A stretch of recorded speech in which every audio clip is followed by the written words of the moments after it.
जय माता दी। प्यारे भक्तों, आज के इस वीडियो में आप सभी श्रवण करेंगे माँ त्रिपुर भैरवी की व्रत कथा। भक्तों, गुप्त नवरात्रि के छठे दिन माँ त्रिपुर भैरवी को समर्पित होता है। यह दिन अत्यंत शक्तिशाली और साधना सिद्धि प्रदान करने वाला माना जाता है। तो आइए जानते हैं इस दिन व्रत का महत्व है। व्रत विधि, उपाय और माँ त्रिपुर भैरवी की व्रत कथा साथ में सुनेंगे। श्री दुर्गा सप्तशती पाठ, श्री दुर्गा कवच और अंत में क्षमा प्रार्थना। माता रानी की कृपा आप सभी भक्तों पर सदा सर्वदा बनी रहे। भक्तों, माँ त्रिपुर भैरवी 10 महाविद्याओं में छठी महाविद्या है। ये शक्ति और तंत्र की देवी है। त्रिपुर का अर्थ होता है तीनों लोक, भू भुव स्वः, और भैरवी का अर्थ है भयंकर रूप वाली, जो अज्ञान, भय और अधर्म का नाश करती है।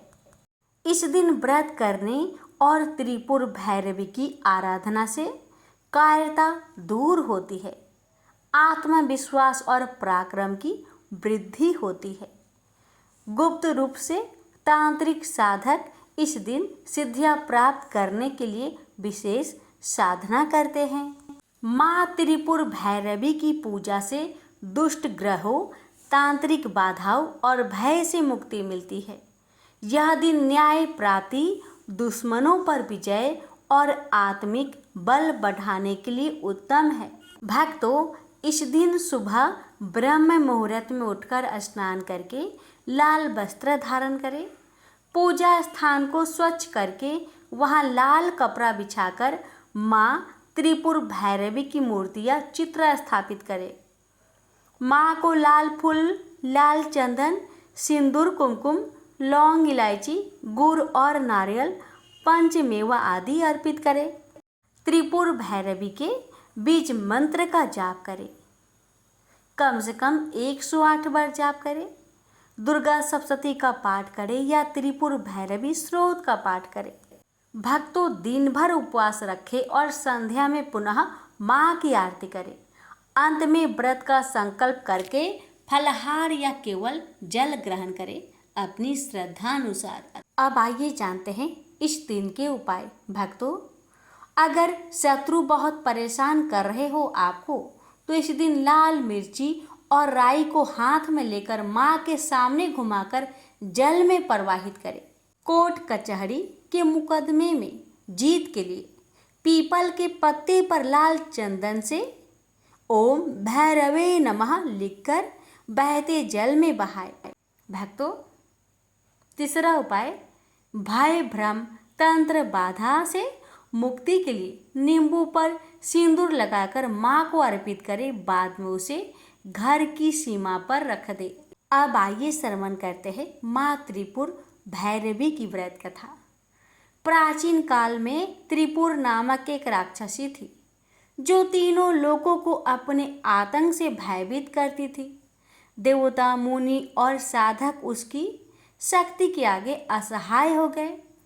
तब उन्होंने माँ आदिशक्ति की आराधना की। माँ ने त्रिपुर भैरवी का भयंकर रूप धारण किया।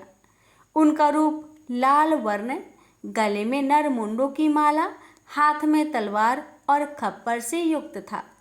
माँ ने त्रिपुर के दुर्ग में प्रवेश कर भयंकर युद्ध किया और उसे पराजित कर समस्त त्रिलोक को भयमुक्त किया। तभी से वे त्रिपुर भैरवी के नाम से प्रसिद्ध हुई। जो साधक सच्चे मन से उनकी उपासना करता है, उसे अद्भुत तेज, बुद्धि और आत्मबल प्राप्त होता है। अब आइए सुनते हैं माता की दूसरी कथा।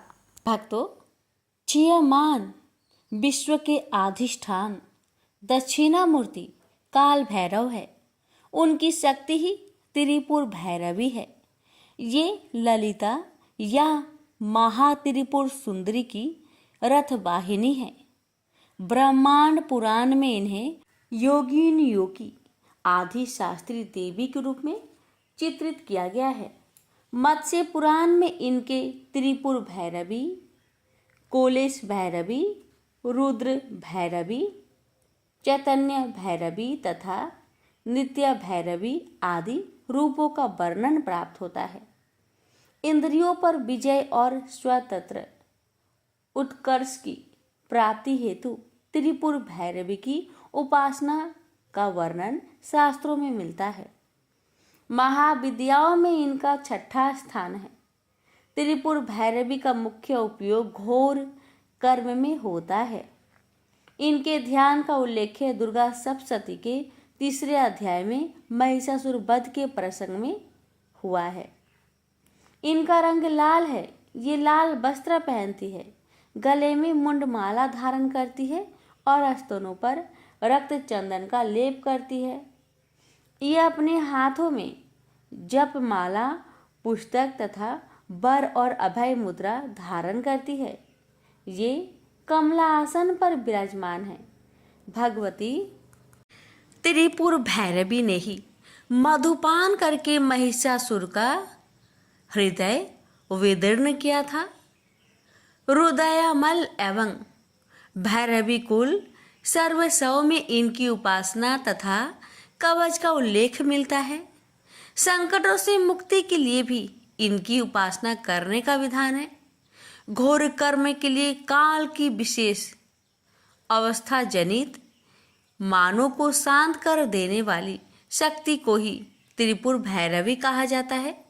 इनका अरुण वर्ण विमर्श का प्रतीक है। इनके गले में सुशोभित मुंडमाला ही वर्णमाला है। देवी के रक्त लिप्त पयोधर रजोगुण संपन्न सृष्टि प्रक्रिया के प्रतीक है। अक्ष जपमाला वर्ण समार्य की प्रतीक है। पुस्तक महाविद्या है। त्रिनेत्र वेदयत्री है तथा सीमित हास करुणा है। आगम ग्रंथ के अनुसार त्रिपुर भैरवी एकाक्षर रूप प्रणव है। इनसे संपूर्ण भुवन प्रकाशित हो रहे हैं तथा अंत में इन्हीं में लय हो जाएंगे। अ से लेकर विसर्ग तक 16 वर्ण भैरव कहलाते हैं तथा क से लेकर 6 तक वर्ण योनि अथवा भैरवी कहे जाते हैं। स्वच्छंदो धोत के प्रथम पटल में इस पर विस्तृत प्रकाश डाला गया है। यहाँ पर त्रिपुर भैरवी को योगी स्वरी रूप में उमा बतलाया गया है। इन्होंने भगवान शंकर को पति रूप में प्राप्त करने के लिए कठोर तपस्या करने का दृढ़ निश्चय किया था। बड़े बड़े ऋषि मुनि भी इनकी तपस्या को देखकर दंग रह गए। इससे सिद्ध होता है कि भगवान शंकर की उपासना में निरत उमा का दृढ़ निश्चयी स्वरूप ही त्रिपुर भैरवी का परिचायक है। त्रिपुर भैरवी की स्तुति में कहा गया है कि भैरवी सूक्ष्म बाग तथा जगत के मूल करण की आदि शास्त्री है। त्रिपुर भैरवी के अनेक भेद है, जैसे सिद्धि भैरवी, चैतन्य भैरवी, भुवनेश्वरी भैरवी, कमलेश्वरी भैरवी, कामेश्वरी भैरवी, षटकुटा भैरवी, नित्या भैरवी, कोलेशी भैरवी, रुद्र भैरवी आदि। सिद्धि भैरवी उत्तरामार्या पीठ की देवी है। नित्या भैरवी पश्चिमा मार्या पीठ की देवी है। इनके उपासक स्वयं भगवान शिव है। रुद्र भैरवी दक्षिणा मार्या पीठ की देवी है। इनके उपासक भगवान विष्णु है। त्रिपुर भैरवी के भैरव बटुक है। मुंडमाला तंत्रा अनुसार त्रिपुर भैरवी को भगवान नरसिंह ही अभिन्न शक्ति बताया गया है। सृष्टि में परिवर्तन होता रहता है। इसका मूल कारण आकर्षण विकर्षण है। इस सृष्टि के परिवर्तन में क्षण क्षण में होने वाली भावी क्रिया की अधिष्ठा त्रिशक्ति ही वैदिक दृष्टि से त्रिपुर भैरवी कही जाती है। त्रिपुर भैरवी की रात्रि का नाम काल रात्रि तथा भैरव का नाम काल भैरव है। प्रेम से बोलिए त्रिपुर भैरवी माता की जय। तो भक्तों, ये थी माँ त्रिपुर भैरवी की महिमा और गाथा। माता रानी की कृपा आप सभी भक्तों पर सदा बनी रहे। श्री दुर्गा सप्तशती पाठ के 11वें अध्याय। इस अध्याय में आप रसपान करेंगे देवताओं का देवी की स्तुति करना और देवी का देवताओं का वरदान देना। मैं भुवनेश्वरी देवी का ध्यान करता हूँ। उनके श्री अंगों की आभा प्रभात काल के सूर्य के समान है और मस्तक पर चंद्रमा का मुकुट है और तीनों नेत्रों से युक्त है। उनके मुख पर मुस्कान की छटा छाई रहती है और हाथों में वरद, अंकुश, पास एवं अभय मुद्रा शोभा पाते हैं। महर्षि मेधा कहते हैं, असुरों के मारे जाने पर इंद्र आदि देवता अग्नि को आगे करके कात्यायनी देवी की स्तुति करने लगे। उस समय अभीष्ट की प्राप्ति के कारण उनके मुख खिले हुए थे। देवताओं ने कहा, हे शरणागतों के दुख को दूर करने वाली देवी, तुम प्रसन्न हो। हे संपूर्ण जगत की माता, तुम प्रसन्न हो। विंध्येश्वरी, आप विश्व की रक्षा करो, क्योंकि तुम इस जड़ और अजर की ईश्वरी हो। हे देवी, तुम ही संपूर्ण जगत की आधार रूप हो, क्योंकि तुम पृथ्वी रूप में भी स्थित हो और अत्यंत पराक्रम वाली दुर्गा देवी हो। तुम विष्णु की शक्ति हो और विश्व की बीज परमाया हो और तुमने ही इस संपूर्ण जगत को मोहित कर रखा है। तुम्हारे प्रसन्न होने पर ही यह पृथ्वी मोक्ष को प्राप्त होती है। हे देवी, संपूर्ण विद्याएं तुम्हारे ही अलग अलग स्वरूप है। इस जगत में जितनी भी स्त्रियां हैं, वह सब तुम्हारी ही मूर्तियां हैं। हे देवी, एकमात्र तुमने ही इस जगत को व्याप्त कर रखा है। तुम्हारी स्तुति किस प्रकार हो सकती है, क्योंकि तुम परम बुद्धि रूप हो और संपूर्ण प्राणी रूप स्वर्ग और मुक्ति देने वाली हो। अतः इसी रूप में तुम्हारी स्तुति की गई है। तुम्हारी स्तुति के लिए इससे बढ़कर और क्या युक्तियां हो सकती है। संपूर्ण जनों के हृदय में बुद्धि रूप होकर निवास करने वाली, स्वर्ग तथा मोक्ष प्रदान करने वाली हे नारायणी देवी, तुमको नमस्कार है। कला, काष्ठा आदि रूप से अवस्थाओं को परिवर्तित की और ले जाने वाली तथा प्राणियों का अंत करने वाली नारायणी, तुमको नमस्कार है। हे नारायणी, संपूर्ण मंगलों के मंगल रूप वाली हे शिवे, हे संपूर्ण प्रयोजनों को सिद्ध करने वाली हे शरणगत वत्सला, तीन नेत्रों वाली गौरी, तुमको नमस्कार है। सृष्टि, स्थिति तथा संहारों की शक्ति भूता सनातनी देवी, गुणों का धार तथा सर्व सुखमयी नारायणी, तुमको नमस्कार है। हे शरण में आए हुए शरणागतों की, दीन दुखियों की रक्षा में तत्पर रहने वाली, संपूर्ण पीड़ाओं को हरने वाली हे नारायणी, तुमको नमस्कार है। हे नारायणी, तुम ब्राह्मणी का रूप धारण करती हो तथा हंसों से जूते हुए विमान पर बैठती हो और कुछ से अभिमंत्रित जल छिड़कती रहती हो, तुम्हें नमस्कार है। महेश्वरी, रूप से त्रिशूल, चंद्रमा और सर्पों को धारण करने वाली हे महा वृषभ वाहन वाली नारायणी, तुमको नमस्कार है। मोर तथा मुकुटों से घिरी रहने वाली महाशक्ति को धारण करने वाली है। कौमारी रूप धारिणी निष्पाप नारायणी, तुम्हें नमस्कार है। हे शंख चक्र गदा फर स्त्रांग धनुष रूप आयुधों को धारण करने वाली वैष्णवी शक्ति रूपा नारायणी, तुम हम पर प्रसन्न हो, तुम्हें नमस्कार है। हे दांतों पर पृथ्वी धारण करने वाली वरा रूपिणी कल्याणमयी नारायणी, तुम्हें नमस्कार है।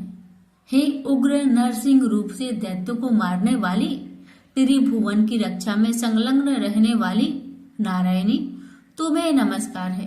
हे मस्तक पर किरीट और हाथ में महाब्रज धारण करने वाली सहस्त्र नेत्रों के कारण उज्जवल, वृत्रासुर के प्राण हरने वाली इंद्रिय शक्ति, हे नारायणी तुम्हें नमस्कार है। हे शिव दूती स्वरूप से दैत्यों की महामद को नष्ट करने वाली, हे घोर रूप वाली, हे महाशब्द वाली, हे नारायणी तुम्हें नमस्कार है। दाढ़ों के कारण भयंकर, विकराल या डरावने मुख वाली, मुंडमाला से विभूषित मुंड मर्दनी चामुंडा रूपा नारायणी तुम्हें नमस्कार है।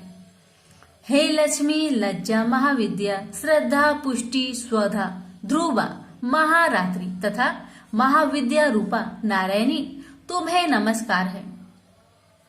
हे मेधा सरस्वती, सर्वोत्कृष्ट ऐश्वर्य रूपिणी पार्वती महाकाली, नियंता तथा इस रूपिणी नारायणी तुम्हें नमस्कार है। हे सर्व स्वरूप सर्वेश्वरी, सर्वशक्ति युक्त देवी, हमारी भय से रक्षा करो तुम्हें नमस्कार है। हे कात्यायनी, तीनों नेत्रों से भूषित यह तेरा सौम्य मुख सब तरह के डरों से हमारी रक्षा करे तुम्हें नमस्कार है। हे भद्रकाली, ज्वालाओं के समान भयंकर, अति उग्र एवं संपूर्ण असुरों को नष्ट करने वाला तुम्हारा त्रिशूल हमें भयों से बचाए तुमको नमस्कार है। हे देवी, जो अपने शब्द से इस जगत को पूरित करके दैत्यों के तेज को नष्ट करता है, वह आपका घंटा इस प्रकार हमारी रक्षा करे जैसे कि माता अपने पुत्रों की रक्षा करती है। हे चंडिके, असुरों के रक्त और चर्बी से चर्चित जो आपकी तलवार है वह हमारा मंगल करे, हम आपको नमस्कार करते हैं। हे देवी, प्रसन्न हो, क्योंकि तुम जब प्रसन्न होती हो तो संपूर्ण रोगों को नष्ट कर देती हो, और जब रुष्ट हो जाती हो तो संपूर्ण वांछित कामनाओं को नष्ट कर देती हो। और जो मनुष्य तुम्हारी शरण में आते हैं उन पर कभी विपत्ति नहीं आती, बल्कि तुम्हारी शरण में गए हुए मनुष्य दूसरों को आश्रय देने योग्य हो जाते हैं।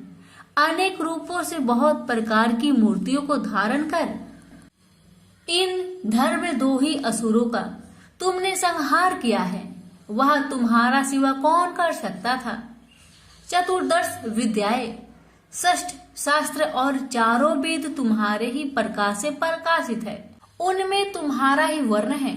और जहाँ राक्षस, विषैले सर्प, शत्रुघ्न है, वहाँ और समुद्र के बीच में भी तुम साथ रहकर इस विश्व की रक्षा करती हो।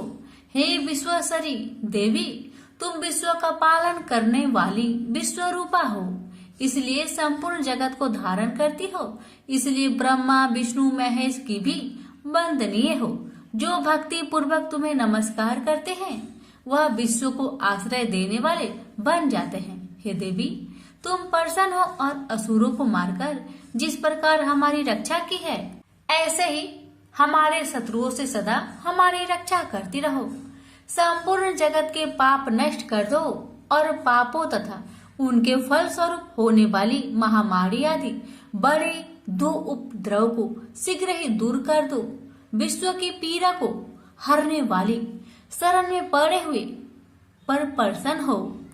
त्रिलोकी निवासियों की पूजनीय परमेश्वरी, हम लोगों को वरदान दो। महर्षि मेधा कहते हैं, इस प्रकार देवताओं की भक्ति पूर्वक स्तुति उपरांत देवी ने कहा, हे देवताओं, मैं तुमको वर देने को तैयार हूँ। आपकी जैसी इच्छा हो वैसा वर मांग लो, मैं तुमको वर दूंगी। देवताओं ने कहा, हे सर्वश्री, त्रिलोकी के निवासियों की समस्त पीड़ाओं को तुम इसी प्रकार हरती रहो और हमारे शत्रुओं को इसी प्रकार नष्ट करती रहो। देवी ने कहा, वैवस्वतः मनवंतर के 28वें युग में 2 और महासुर शुभ और निशुभ उत्पन्न होंगे। उस समय में नंद गोप के घर में यशोदा के गर्भ से उत्पन्न होकर विंध्याचल पर्वत पर शुभ और निशुभ का संहार करूंगी और फिर अत्यंत भयंकर रूप से पृथ्वी पर अवतीर्ण होकर मैं अपरिचित नामक दानों का नाश करूंगी। उन भयंकर महाअसुरों को भक्षण करते समय मेरे दांत अनार पुष्प के समान लाल होंगे। इसके पश्चात स्वर्ग में देवता और पृथ्वी पर मनुष्य मेरी स्तुति करते हुए मुझे रक्त दंतिका कहेंगे।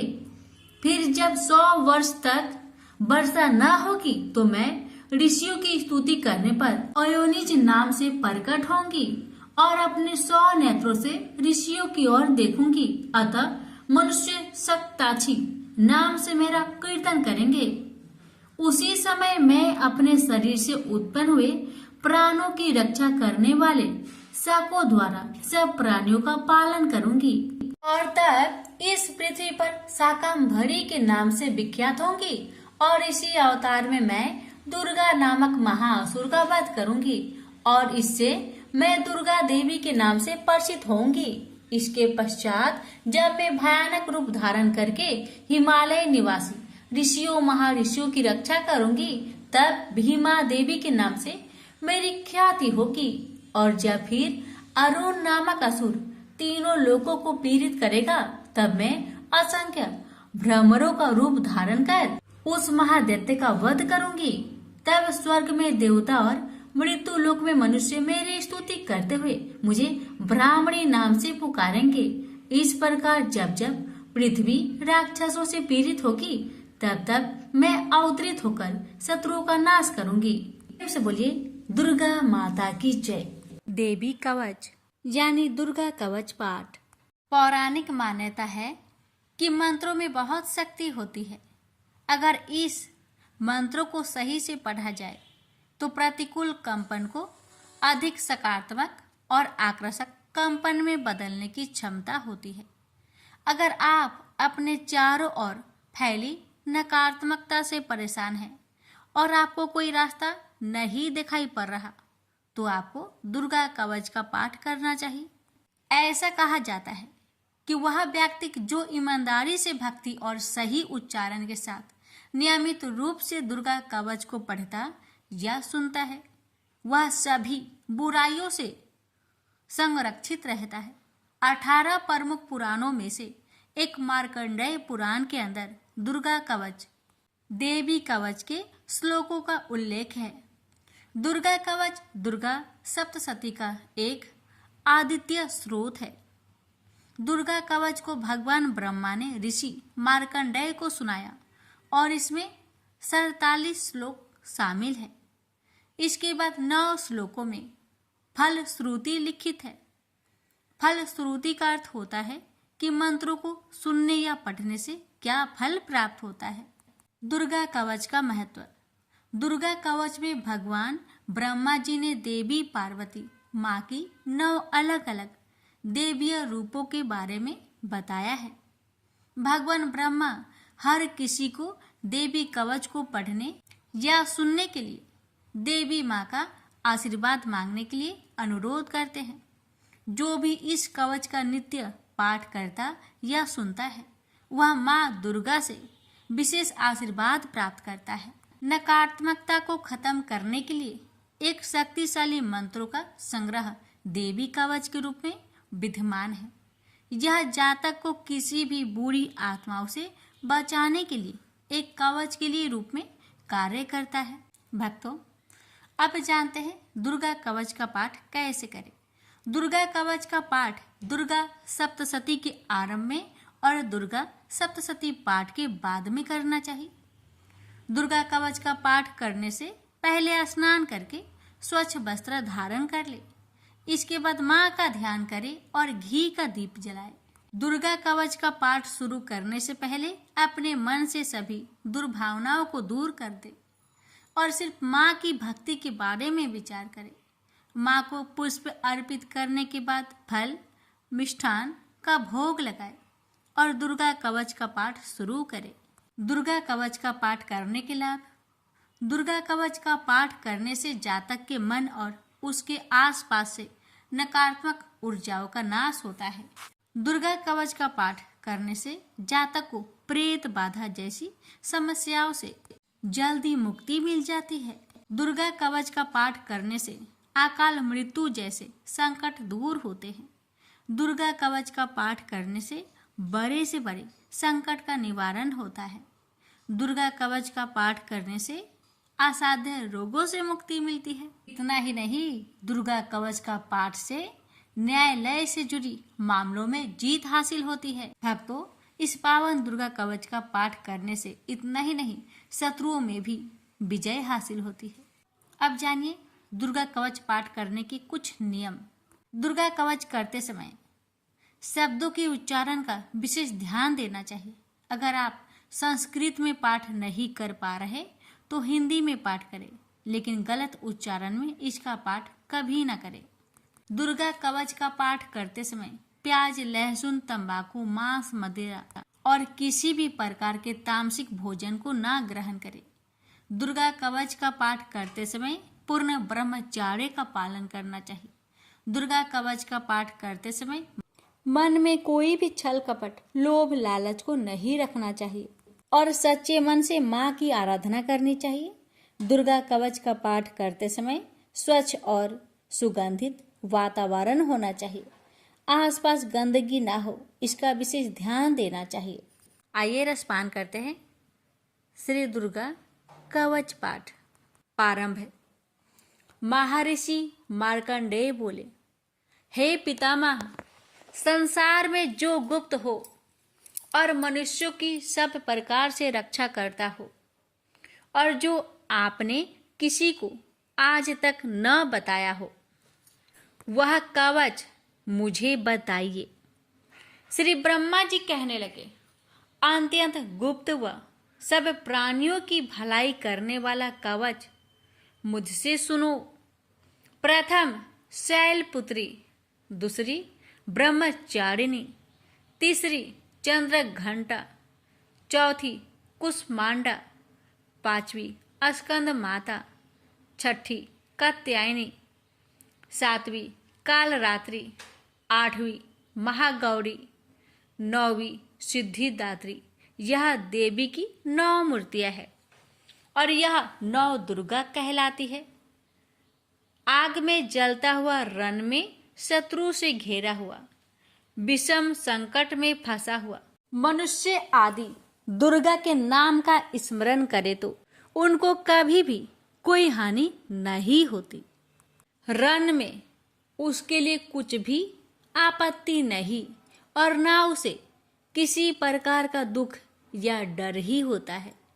हे देवी, जिसने श्रद्धा पूर्वक तुम्हारा स्मरण किया है उसकी वृद्धि होती है और जो तुम्हारा चिंतन करते हैं उनकी तुम निस्संदेह रक्षा करने वाली हो। चामुंडा प्रेत पर, वारही भैंसे पर, ऐन्द्री हाथी पर, वैष्णवी गरुड़ पर आसन जमाती है। हे महेश्वरी, बैल पर, कौमारी मोर पर और हाथ में कमल लिए हुए विष्णु प्रिया लक्ष्मी जी के कमल के आसन पर विराजती है। बैल पर बैठी हुई ईश्वरी देवी ने श्वेत रूप धारण कर रखा है और ब्रह्मी देवी हंस पर बैठती है और सब प्रकार के आभूषणों से विभूषित है। इस प्रकार यह सब माताएं सब प्रकार के योग शक्तियों से युक्त और अनेक प्रकार के रत्न धारण किए हुए हैं। भक्तों की रक्षा के लिए संपूर्ण देवियां रथ में बैठी तथा क्रोध में भरी हुई दिखाई देती है और ये शंख, चक्र, गदा, शक्ति, हल और मूसल, खेटक और तोमर, परशु तथा पास, कुंती और त्रिशूल एवं उत्तम सारंग, धनुष आदि शास्त्रों को दैत्य के नाश के लिए और भक्तों की रक्षा के लिए है और देवताओं के कल्याण के लिए धारण किए हैं। हे महारुद्रे, अत्यंत घोर पराक्रम, महान बल और महान उत्साह वाली देवी, तुमको मैं नमस्कार करता हूँ। हे देवी, तुम्हारा दर्शन दुर्लभ है तथा आप शत्रुओं के भय को बढ़ाने वाली है। हे जगदम्बिके, मेरी रक्षा करो। पूर्व दिशा में ऐन्द्री मेरी रक्षा करे, अग्निकोण में अग्नि शक्ति, दक्षिण में वाराही देवी, नेतृत्व कोण में खड़क धारिणी देवी मेरी रक्षा करे। बारूनी पश्चिम दिशा में, वायु कोण में मृग वाहिनी, उत्तर में कौमारी और ईशान में शूलधारिणी देवी मेरी रक्षा करे। ब्राह्मणी ऊपर की ओर से मेरी रक्षा करे और वैष्णवी देवी नीचे की ओर मेरी रक्षा करे। और इसी प्रकार 100 पर बैठी चामुंडा देवी 10 दिशाओं में मेरी रक्षा करे। जया आगे विजया पीछे, बाई और अजीता दाहिनी और अपराजिता मेरी रक्षा करे। उधोतिनी देवी शिखा की रक्षा करे तथा उमा सिर में स्थित होकर रक्षा करे।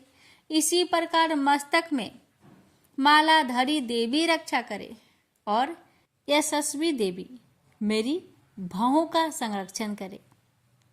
भौहों के मध्य भाग में त्रिनेत्रा नथुनों की यम घंटा देवी रक्षा करे।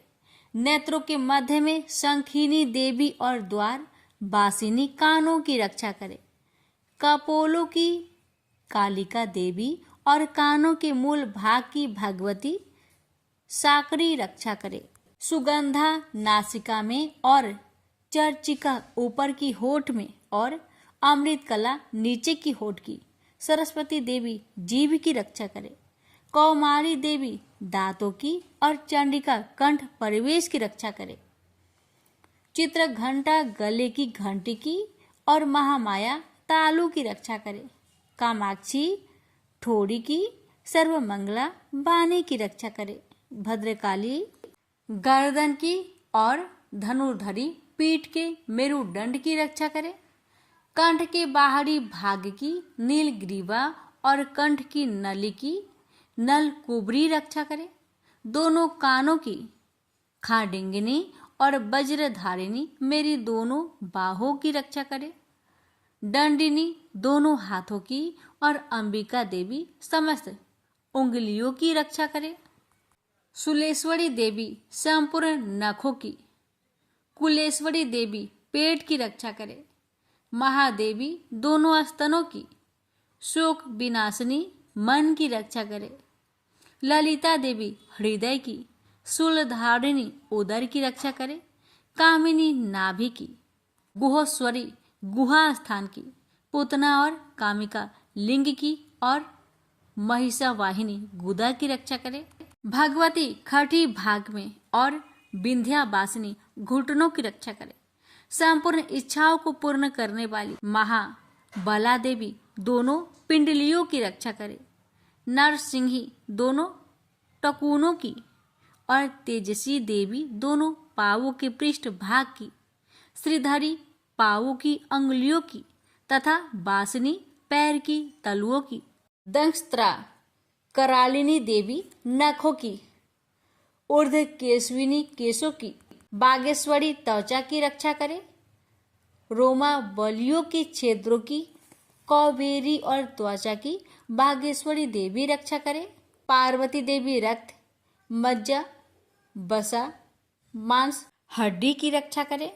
कालरात्रि आंतों की रक्षा करे। मुकुटेश्वरी देवी पित्त की, पद्मावती कमल कोश की, चूड़ामणि कफ की रक्षा करे।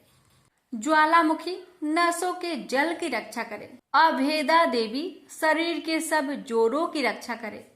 ब्राह्मणी मेरे वीर्य की, छत्रेश्वरी छाया की और धर्म धारिणी मेरे अहंकार मन तथा बुद्धि की रक्षा करे। प्राण अपान समान उदान और व्यान की वज्रहस्ता देवी रक्षा करे। कल्याण शोभना मेरे प्राण की रक्षा करे। रस रूप गंध शब्द और स्पर्श इन विषयों का अनुभव करते समय योगिनी देवी मेरी रक्षा करे तथा मेरे सत्व गुण रजोगुण तमोगुण की रक्षा नारायणी देवी करे। आयु की रक्षा बाराही देवी करे। वैष्णवी धर्म की तथा चक्रिनी देवी मेरी यश कृति लक्ष्मी धन विद्या की रक्षा करे।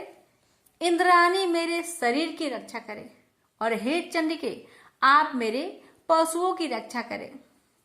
महालक्ष्मी मेरे पुत्रों की रक्षा करे और भैरवी मेरी पत्नी की रक्षा करे। मेरे पथ की सुपथा तथा मार्ग की क्षमा करी देवी रक्षा करे। राजा के दरबार में महालक्ष्मी तथा सब और व्याप्त रहने वाली विजया देवी चारों ओर से मेरी रक्षा करे। जो स्थान रक्षा से रहित हो और कवच में रच गया हो, उसका पापों का नाश करने वाली जयंती देवी रक्षा करे।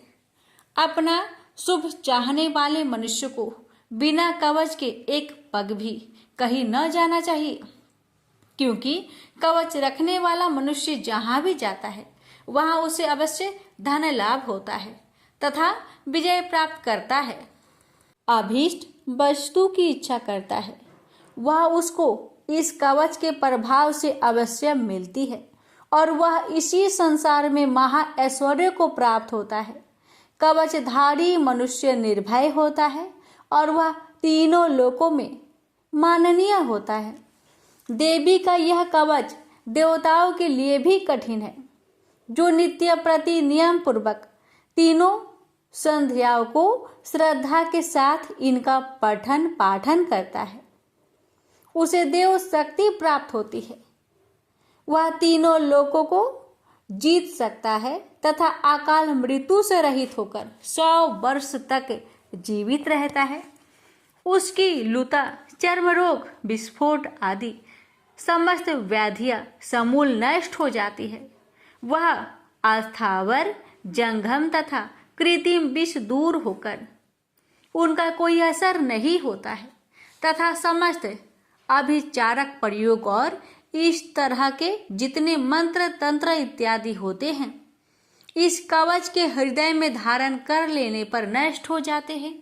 इसके अतिरिक्त पृथ्वी पर विचरने वाला भूचर, नभचर, जलचर प्राणी, उपदेश मात्र से सिद्ध होने वाले निम्न कोटि के देवता, जन्म के साथ प्रकट होने वाले देवता, कुल देवता, कंठमाल आदि डाकिनी शाकिनी, अंतरिक्ष में विचरने वाली अत्यंत बलवती भयानक डाकिनियां, गृह भूत, यक्ष, गंधर्व, राक्षस, ब्रह्म राक्षस, बैताल, कुष्मांड और भैरव आदि अनिष्ट कारक देवता भी उस मनुष्य को, जिसने कि अपने हृदय में यह कवच धारण किया हुआ, देखते ही भाग जाते हैं।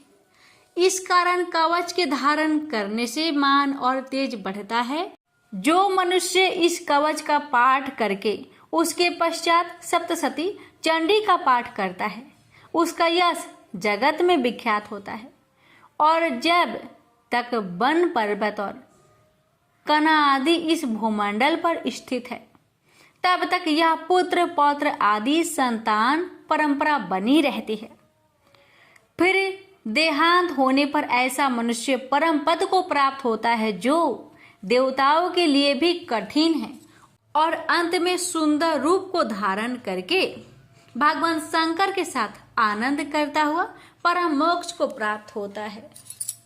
प्रेम से बोलिए जय माता दी। माता, इस दुर्गा कवच पाठ करने में हमसे अगर कोई गलती हुई हो उसे क्षमा करे। हे माता, कथा कहने वाले पर, सुनने वाले पर अपनी कृपा बनाए रखे। जय माता दी। अब भक्तों रसपान करेंगे अर्थ और गला श्रोतम।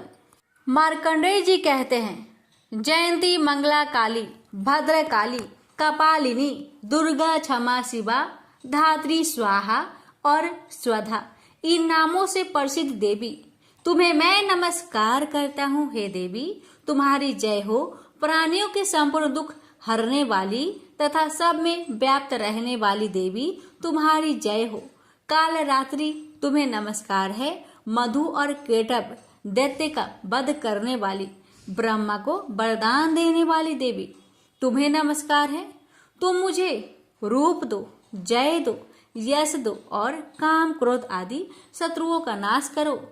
महिषासुर का नाश करने वाली तथा भक्तों को सुख देने वाली देवी, तुम्हें नमस्कार है। तुम मुझे सुंदर स्वरूप दो, विजय दो और मेरे शत्रुओं को नष्ट करो।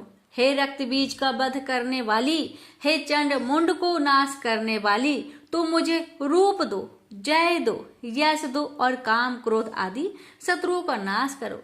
हे शुभ निशुभ और धूम्राक्ष राक्षस का मर्दन करने वाली देवी, मुझको स्वरूप दो, विजय दो और मेरे शत्रुओं का नाश करो।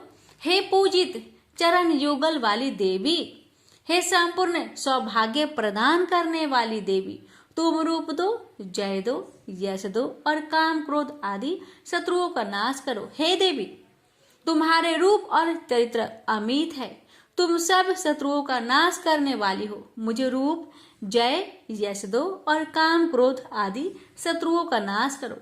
पाप को दूर करने वाली चंडिके, इस संसार में जो भक्ति से तुम्हारा पूजन करते हैं उनको तुम रूप तथा विजय और यश दो तथा उनके शत्रुओं का नाश करो। रोगों का नाश करने वाली चंडिके, जो भक्ति पूर्वक तुम्हारी पूजा करते हैं उन्हें रूप दो, यश दो और उनके काम क्रोध आदि शत्रुओं का नाश करो। हे चंडिके, इस संसार में जो भक्ति से तुम्हारी पूजा करते हैं उनको तुम विजय और यश दो तथा उनके शत्रुओं का नाश करो। हे देवी, मुझे सौभाग्य दो और आरोग्य दो, परम सुख दो, रूप दो, जय दो, यश दो और मेरे काम क्रोध आदि शत्रुओं का नाश करो। हे देवी, जो मुझसे वैर रखते हैं उनका नाश करो और मुझे अधिक बल प्रदान कर रूप, जय, यश दो और मेरे शत्रुओं का संहार करो। हे देवी, मेरा कल्याण करो और मुझे उत्तम संपत्ति प्रदान करो। रूप, जय, यश दो और काम क्रोध आदि शत्रुओं का नाश करो। हे देवता तथा राक्षसों के मुकुट रत्नों से स्पर्श किए हुए चरणों वाली देवी, हे अंबिके, मुझे रूप दो, विजय तथा यश दो और मेरे शत्रुओं का नाश करो। और हे देवी, अपने भक्तों को विद्वान, कीर्तिवान और लक्ष्मीवान बनाओ और उन्हें रूप दो, उन्हें जय दो और उनके शत्रुओं का नाश करो। हे प्रचंड दैत्यों के अभिमान का नाश करने वाली चंडिके, मुझे शरणागत को रूप दो, विजय दो, यश दो और मेरे शत्रुओं का नाश करो।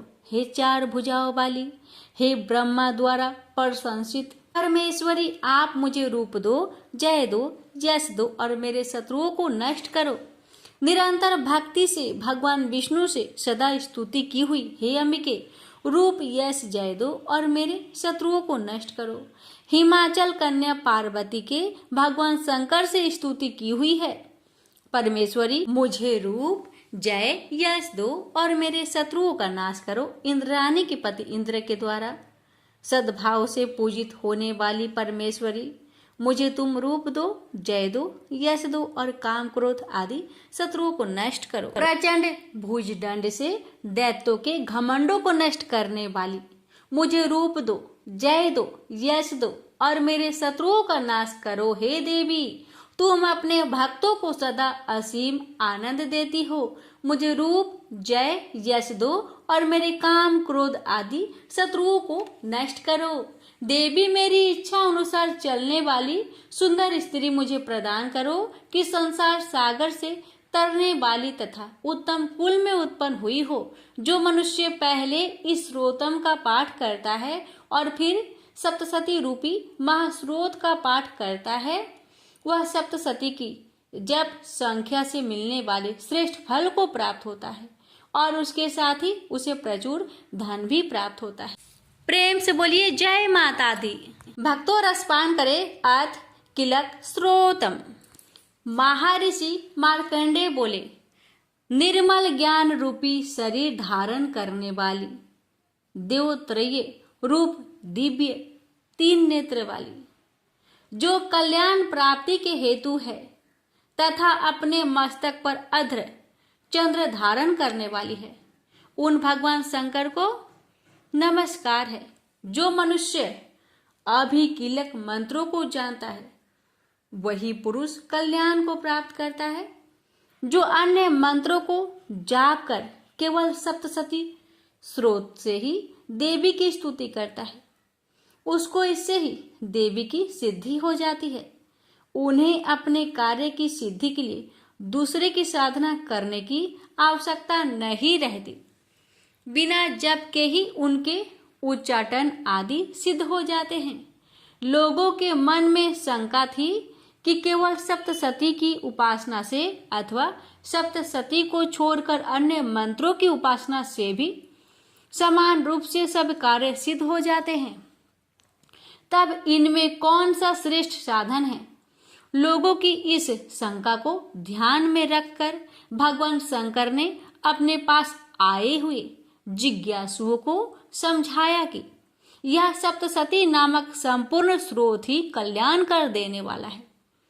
इसके पश्चात भगवान शंकर ने चंडिका के सप्तशती नामक स्रोत को गुप्त कर दिया। अतः मनुष्य इसको बड़े पुण्य से प्राप्त करता है। जो मनुष्य कृष्ण पक्ष की 14 अथवा अष्टमी को एकाग्रचित होकर देवी को अपना सर्वस्व समर्पित कर देता है और फिर उसे प्रसाद रूप से ग्रहण करता है, उस पर दुर्गा प्रसन्न होती है, अन्यथा नहीं होती। इस प्रकार सिद्ध के प्रतिबंधक रूप कील के द्वारा भगवान शंकर ने इस स्रोत को कीलित कर रखा है। जो पुरुष इस सप्तशती को निष्कीलन करके नित्य पाठ करता है वह सिद्ध हो जाता है, वही देवों का पार्षद होता है और वह गंधर्व होता है। सर्वत्र विचरते रहने पर भी उस मनुष्य को इस संसार में कहीं कोई डर नहीं होता। वह आप मृत्यु के बस में नहीं पड़ता और मरकर मोक्ष की प्राप्ति हो जाती है। किंतु इस कीलक की विधि को जानकर ही सप्तशती का पाठ करना चाहिए। जो ऐसा नहीं करता वह नष्ट हो जाता है। कीलन और निष्कीलन संबंधी जानकारी के पश्चात ही यह स्रोत निर्दोष होता है और विद्वान पुरुष इस स्रोत का ही पाठ आरंभ करते हैं। स्त्रियों में जो कुछ सौभाग्य आदि दिखाई देता है वह सब इस पाठ की ही कृपा है। इसलिए इस कल्याणकारी स्रोत का सदा पाठ करना चाहिए। इस स्रोत का शनैः पाठ करने से भी स्वलभ फल की प्राप्ति होती है और उच्च स्वर से ही इसका पाठ आरंभ करना चाहिए। जिस देव के प्रसाद से ऐश्वर्य, सौभाग्य, आरोग्य, संपत्ति, शत्रुनाश तथा परम मोक्ष की प्राप्ति होती है, उस देवी की स्तुति मनुष्य को अवश्य करनी चाहिए। हे माता, इस कवच पाठ को कहने में अगर हमसे कोई भूल चूक हुई हो तो मुझे क्षमा करें और इस पाठ को सुनने वाले भक्तों पर अपनी कृपा सदा बनाए रखे और मुझ पर भी अपनी कृपा बनाए रखे। प्रेम से बोलिए जय माता दी। क्षमा प्रार्थना। हमें देवी माता से इस प्रकार क्षमा याचना करनी चाहिए। हे परमेश्वरी, मेरे द्वारा रात दिन बहुत से अपराध होते रहते हैं। मुझे अपना दास समझकर मेरे उन अपराधों को आप कृपा पूर्वक क्षमा करिए। परमेश्वरी, मैं आह्वान करना नहीं जानती, विसर्जन करना नहीं जानती तथा पूजा करने का ढंग भी नहीं जानती। हे माँ, मुझे क्षमा करिए। देवी सुरेश्वरी, मैंने जो मंत्रहीन ना मंत्रों को मैं जानती हूँ, क्रियाहीन ना क्रियाओं को जानती हूँ और भक्तिहीन ना भक्ति के प्रकार जानती हूँ। पूजन क्या है वह सब आपकी कृपा से पूरे हो।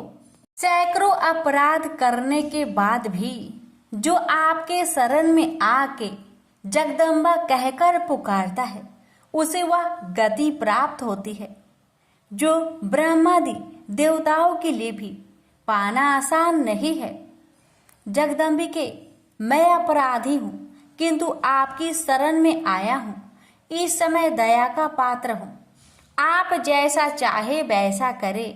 हे देवी परमेश्वरी, अज्ञान बस भूल से या बुद्धि भ्रष्ट होने के कारण मैंने जो भी न्यूनता या अधिकता कर दी हो वह सब क्षमा करे और प्रसन्न होइए। सच्चिदानंद स्वरूपा परमेश्वरी, जगत माता कामेश्वरी, आप प्रेम पूर्वक मेरी यह पूजा स्वीकार करें और मुझ पर प्रसन्न रहे। देवी सुरेश्वरी, आप गोपनीय से भी गोपनीय वस्तु की रक्षा करने वाली हैं। मेरी निवेदन किए हुए इस जप को ग्रहण करिए। आपकी कृपा से मुझे सिद्धि प्राप्त हो।